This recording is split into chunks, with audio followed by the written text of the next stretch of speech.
One guy who's not hurt, and despite his size, you would think, man, this guy's going to get hurt. He just keeps showing up. He keeps showing up week in and week out. Even from draft day, he has a Netflix story. 5'5", 5'6", what is he? 5'7" or something like that. Right? The Cowboys draft him in the 6th round. His daddy works for the organization. And I know most of you are going to say, Jesse, you're a hater. That's what you do. You're always hating. But Deuce Vaughn has been continuously showing the world that despite my size, I'm actually a player. Some of y'all say that about your sex life. That despite your size, you're actually a player. I don't know. Some women even say it ain't about the size of the ship, about the motion in the ocean. And that's what Deuce Vaughn has. Deuce Vaughn has the motion in the ocean. He's able to hit those spots and make you moan and crow and scream and holler. Yeah, Deuce. He may not have all the inches, but he has what it takes to go out there and make the crowd go, ow. That's what you want. You want the crowd to go, ow. And one thing I'll say about Deuce Vaughn and the player that he is, I think Deuce Vaughn has great vision. I really do. I think he has great vision. And for someone that size, being able to duck behind those linemen and then reappear, right? It's like a magician. He disappears and then boom, second level, he reappears.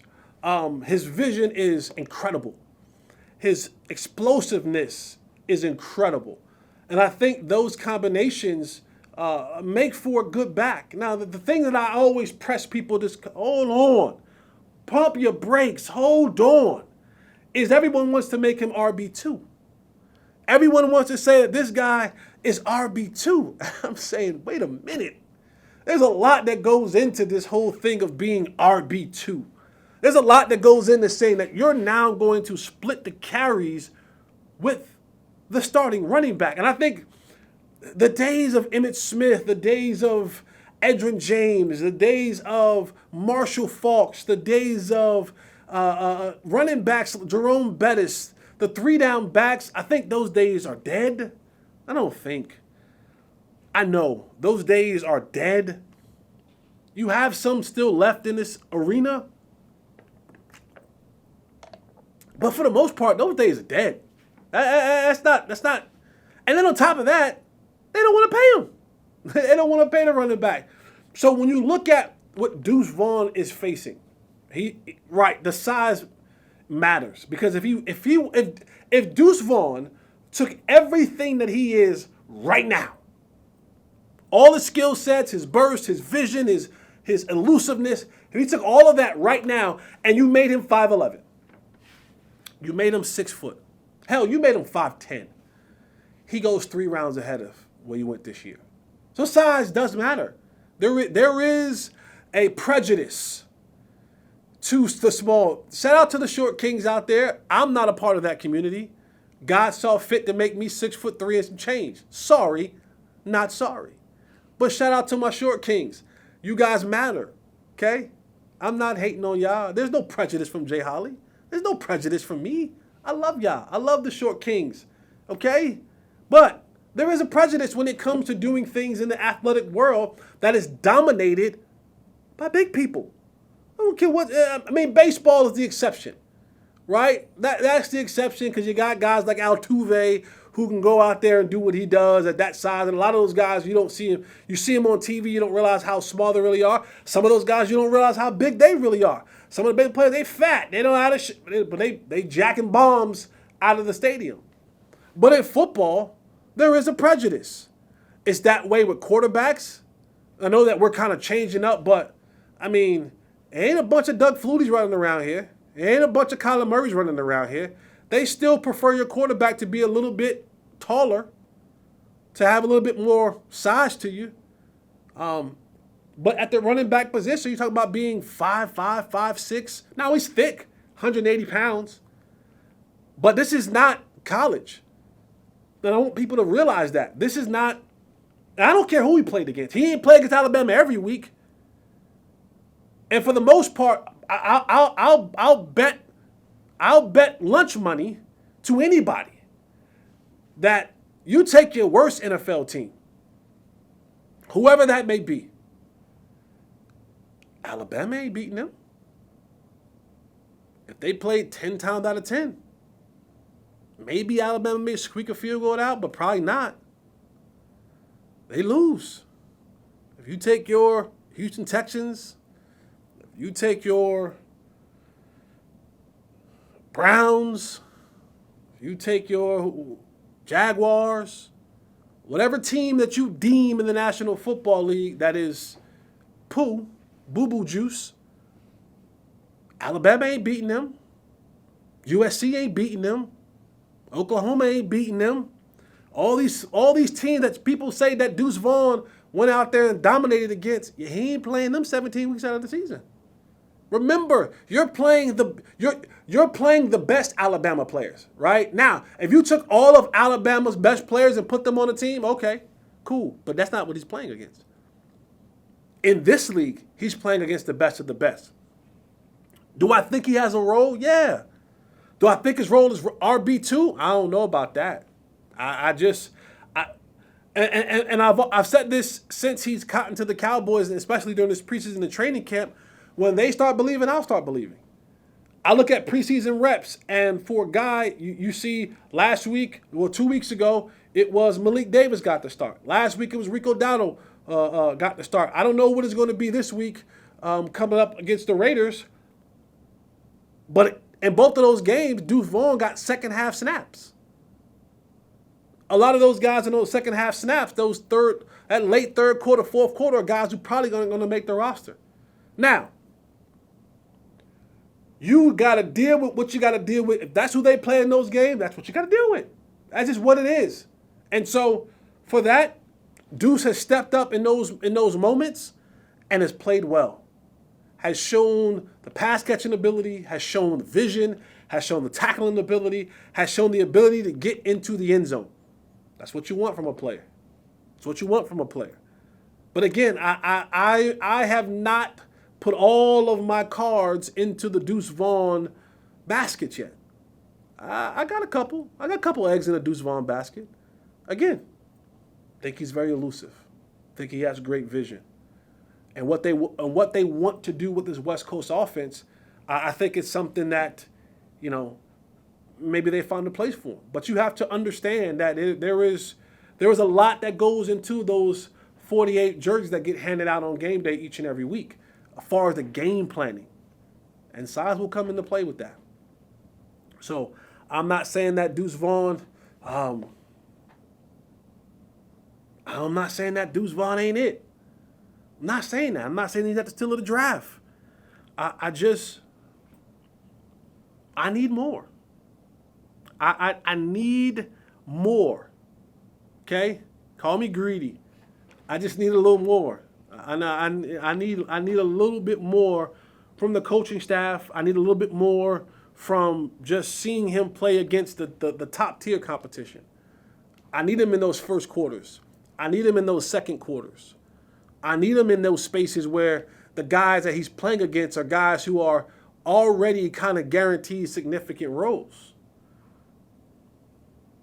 We'll see what happens. We got one more preseason game. We sometimes forget that, that fourth preseason game, what it mattered, it doesn't matter, and I understand the players. I was one of them. And you don't want that fourth preseason game because of concussions and all that kind of stuff. And cool. But there's an evaluation process that needs to happen. And Mike McCarthy has taken the approach on this year, no joint practices. So you don't get a chance to see him against someone else's ones. I always like the joint practice outside of the fighting. I can do without the fighting. That's tiresome. That's worrisome. That's one of those deals where you're just like, all right, come on, guys. Let's come on. It's hot. You heavy, I'm heavy. We both ain't seen our old lady in weeks. Our nuts heavy. We horny. We testosterone is through the roof. But I enjoy those joint practices because it gives guys like Deuce Vaughn an opportunity that because coaches are always trying to say that I want to keep my offense vanilla. I don't want to show anybody anything. I don't want to stop. That is the biggest load of crap ever. Outside of a couple creative plays here and there, Mike McCarthy, you are who you are. And there's film on it. Outside of a different couple formations defensively, Dan Quinn, you are who you are. And there's film on it. Each one of these coaches come from a fundamental base. Whether that's a 4-3 or 3-4 or cover 2 or cover 3, who Dan Quinn is who Dan Quinn is. And there's a long film study on it. And again, within that, there is configuration. Who Mike McCarthy is who Mike McCarthy is. It's a long film session on it. His base offense is his base offense. The West Coast, whatever you want to call it, the 3-4, the Tampa 2 that, guys like teams running before. Dan Quinn's a cover 3 guy. Always been a cover 3 guy. That's what he likes to run. Zone cover 3. Eyes in the backfield. It didn't change. It didn't change. Players change. It helps when you got Micah Parsons. That helps. That helps significantly. It helps when you got good players like Stephon Gilmore. That helps. That helps significantly. It helps when you got guys like Trayvon Diggs and Curse. That helps. But who you are is who you are. So when they say that they don't want to show things in preseason and show things, I get it, okay, but you are who you are. That don't change. And your what you're planning on mixing into that fundamental foundation of who you are, well, you're going to do it week 1 or week 2 or week 3. By the second half of the season, by the second time you play your division rival, they're going to know who you are as an offense. They're going to know who you are as a defense. So it's going to be revealed. Cool. But I like those. I like for guys like Deuce Vaughn. I like for guys like Dak Prescott. I like for guys like CeeDee Lamb to get a couple reps in during these preseason. I like the idea of these joint practices because you get ones-on-ones. You get good on good. You get another team who you haven't seen or who doesn't know what you're going to do each and every day like your defense does or your offense does, depending on what side of the ball you on. I love the fact that you get a chance to go up against that in a controlled atmosphere. That's okay. That's fun. That's competitiveness. That is the nature of the beast. So when I see guys like Deuce Vaughn get those second half reps, I'm like, ugh. As a guy, okay, totally transparent, unfiltered like the study says, as a guy who was in those second half reps, I know what that means. I was trying to fight for the first half reps. I was trying to fight to get in those positions where the coach was saying, like, all right, take your pads off now. That's a good feeling. That's a feeling when you know, hey, dog, I might got a job. I might got a job. Coach said I can take my pads off after the first half. I ain't got to play the second half. Coach said I'm good. That's what you strive to get. But those guys, and I'm not saying this is Deuce. I'm not saying that Deuce is on the bubble. I'm not saying that whatever. I'm just saying as a person who understands what those second half reps stood for, they were fighting for your life. I was fighting for my life in those second half reps. Just thinking, man, I hope this offensive line hold up so that quarterback can throw me the ball. Because if that offensive line is bad, that ball coming out quick is going to be a check down. I ain't going to get a chance to showcase my skills. And the guy across from me, guess what? He's fighting for his life. He's fighting for his everlasting life.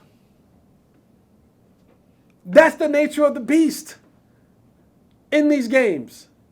So when I see Deuce in those atmospheres, I think to myself, I know that competition level. That ain't the ones. That ain't even the twos. That's the threes and the guys who gonna be selling insurance in a couple months. So that's why I am the way that I am when it comes to Deuce. And I'm okay if I'm wrong. I'm okay if I'm wrong and Deuce comes out and he's like, he's the next Barry Sanders. Great. I'm okay. I'll sit in front of you guys and say, hey, I'm wrong. I'm wrong. Deuce's loose. Let him go. But that's just yet to be seen. And I know that we do the comparisons to a guy who went to K-State, a guy who played in the league, and Darren Sproles, smaller guy. But just check the numbers. Go and check the numbers.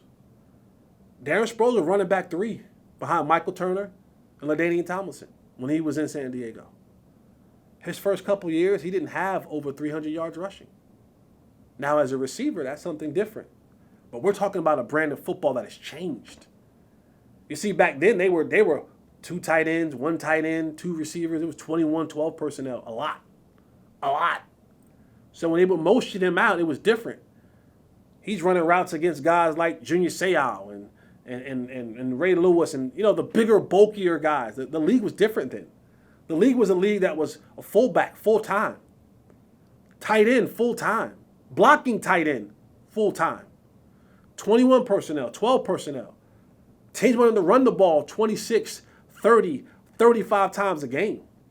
The league isn't what it is today when Darren Sproles was doing his thing. Now, when Darren Sproles got to New Orleans and got with Sean Payton, the league was evolving. It was changing.